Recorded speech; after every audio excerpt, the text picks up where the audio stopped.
এবার পুলিশও স্বীকার করল ময়মনসিংহের হালুয়াঘাট সীমান্ত দিয়ে ভারতে পালিয়ে গেছে ওসমান হাদির হত্যাকারী ফয়সাল ও আলমগীর। সকালে ব্রিফিংয়ে এই তথ্য জানিয়েছেন অতিরিক্ত police commissioner S N. Mohammad Nazrul Islam. বলেন, আসামিদের পালাতে সহায়তাকারী 2 জনকে ভারতের মেঘালয়ে আটক করা হয়েছে।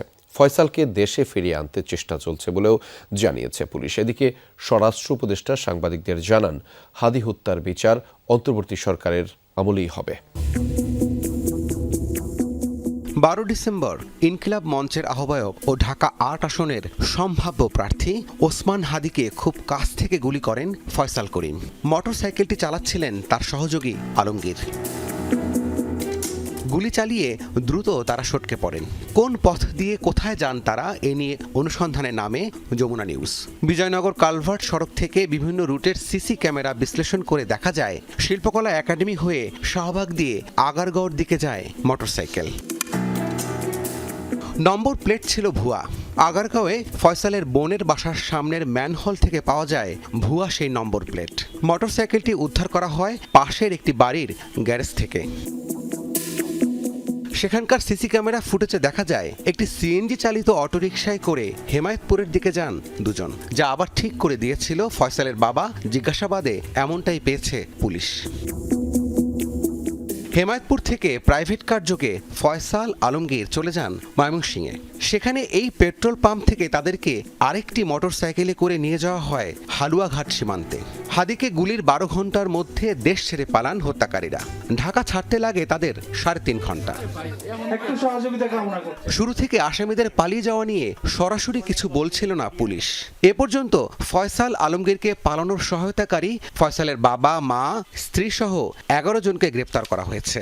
ব্রিফিংয়ে পুলিশ জানায়, খুনিরা আসলেই পালিয়ে গেছেন ভারতে। অতিরিক্ত পুলিশ কমিশনার জানালেন, আসামিদের পালাতে সহায়তাকারী 2 জনকে আটক করা হয়েছে ভারতের মেঘালয়ে।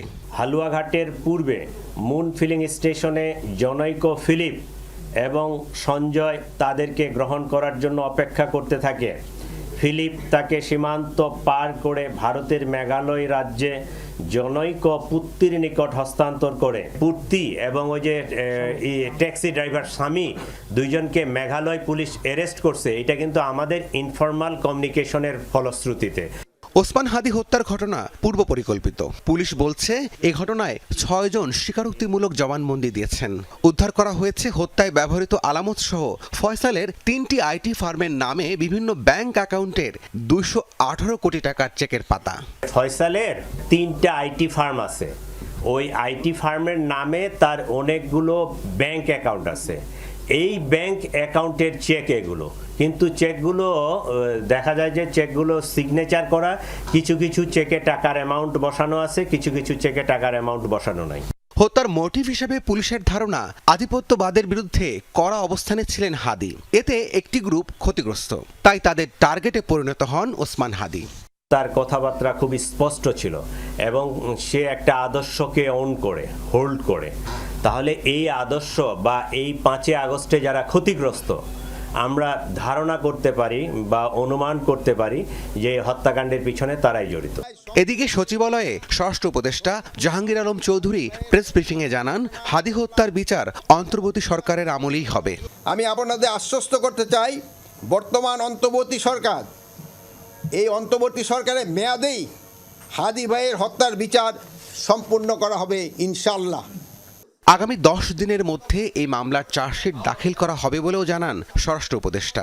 আগামী 10 দিনের মধ্যে, দ্যাট মিনস 7ই জানুয়ারি 2026-এ এই মামলার চার্জশিট দেওয়া সম্ভব হবে বলে আশা করছি। রাব্বি সিদ্দিকী, যমুনা নিউজ, ঢাকা।